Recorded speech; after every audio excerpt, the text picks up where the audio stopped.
Hi everyone, welcome back. Processing firewood is a lot of work, and it's too much work to let moisture, decay, and poor storage ruin the final product. But here's the thing. A lot of the choices we make prior to setting up a stack actually affect the final quality of the firewood.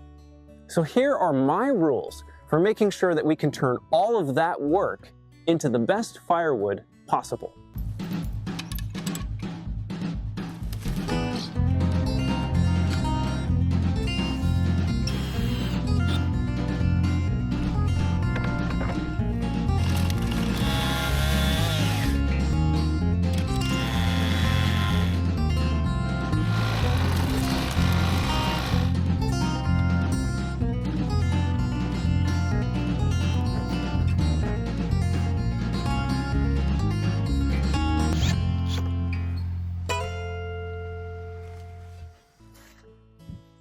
Rule number one, drying starts before you cut the log up. Now, this is the toughest rule to perfectly execute because a heavy tree, when it's falling, ends up where it wants to. But the basic idea is try to lay them down in such a way where there is as much air around the log as possible. Maybe you lay some saplings down underneath it before the tree comes down. You get the basic idea.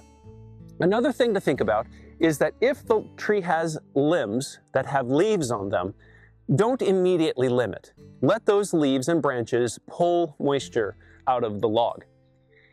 Something that I discovered during the course of making this video and over the past winter was I was reading a book about Norwegian firewood practices, and trust me, they have some serious practices when it comes to firewood. But two of them that stood out to me was one where they notch the tree in advance of cutting it. And so they'll put a pretty serious notch, one that won't structurally compromise the tree, but one that will cause sap to run out of the tree. And so the tree starts drying out. Another one is once they have at least bucked or brought down a large log, they debark it.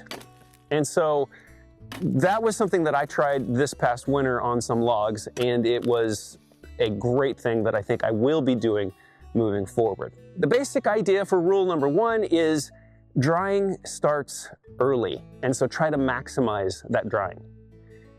Rule number two is pretty quick and self-explanatory. Choose the right location for your woodpile.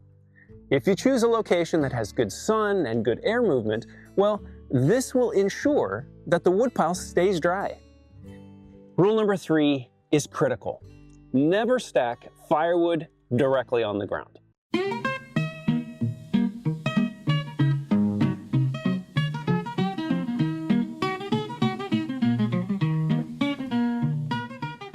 I use blocks and I build a leveled frame from pressure-treated lumber. I then make a deck out of pallets so ground moisture doesn't ruin the bottom of the pile. But getting it off the ground is only part of it. My rule number four is build a structure, not a pile. And the reason is when it's a pile, it's a lot easier for moisture to get trapped because there's not as much air movement. And so what I like to do is make square cuts as much as possible, and then the remaining wood is split up fairly thin.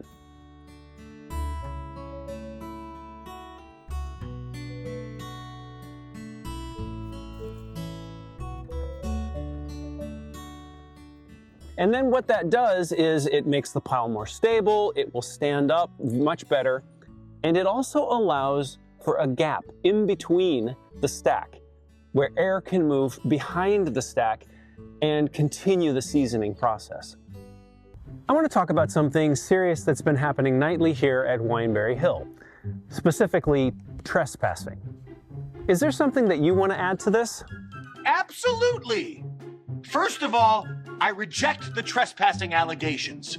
You see, ever since I installed 4 Anona Aurora cameras around the property, I've been able to keep an eye on the driveway, the woods, the chicken coop, and I've discovered shenanigans.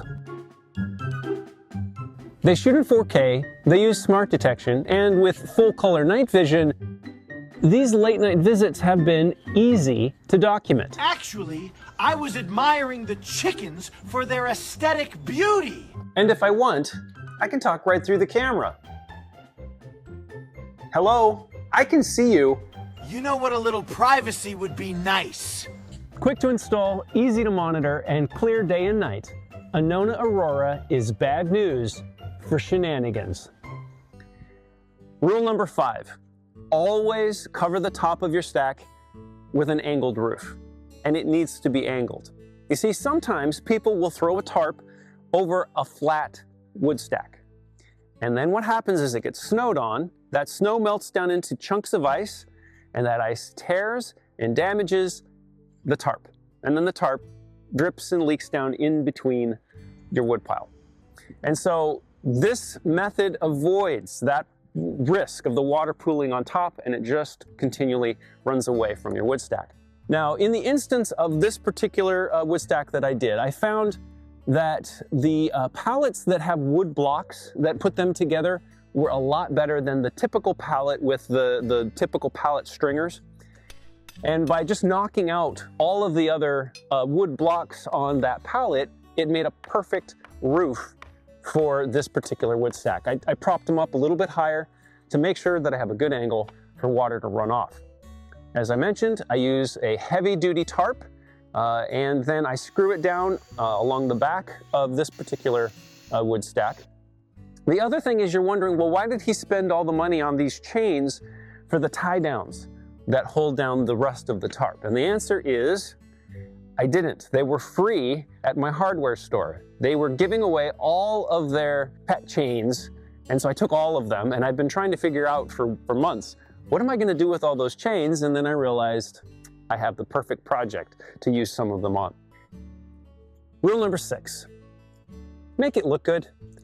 And the reason that that is important is because often a wood pile could sit there for many months, maybe over a year in some cases.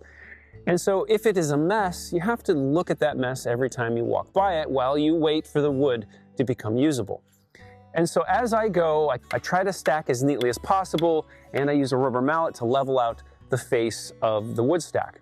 Now, not all wood cooperates with this, but usually I have found there's enough that the front of the wood stack can be made up of the best looking wood, and then the ugly stuff can go in the back. Rule number 7, try to only, see, he knows. Try to only split so that you can stack everything you've split by the end of the day. And the reason I say this is from personal experience. I'll get splitting, and then there's this big mound of firewood. See, it happens to Cooper as well. And then you have this big mound of firewood, and inevitably you run out of time, and it stays on the ground. And then something comes up, and it rains that night, or it snows. You get the idea. And eventually, that just becomes the wood pile. I'm gonna leave all of this in for all of you people that are saying I shouldn't edit out Cooper. This is my gift to you. So, Cooper, let her rip.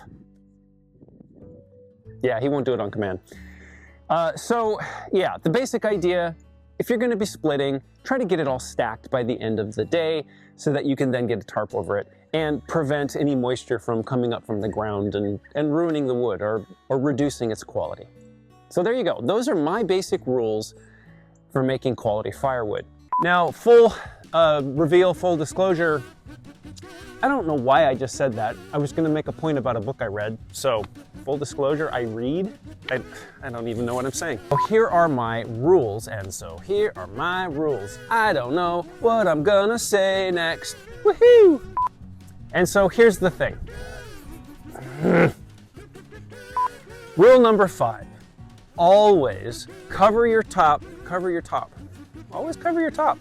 Put a tarp over a flat, words are my hardest challenge. Rule number 2 is pretty quick and self-explanatory. Choose the right location for your wood pile. And I have another line. Rule number 5.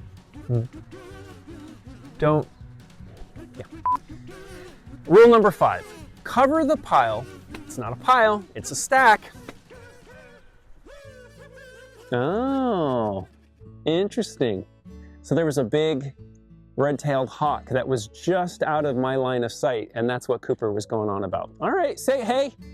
No criticism. This is literally your job, and you're doing an amazing job. Thank you, my friend. All right, well, thank you so much for everyone, all 5 of you that made it to the end of this video. Yeah, Cooper appreciates it as well. And so please do all that YouTube stuff, the liking, subscribing, especially the commenting. It really seems to help out the channel.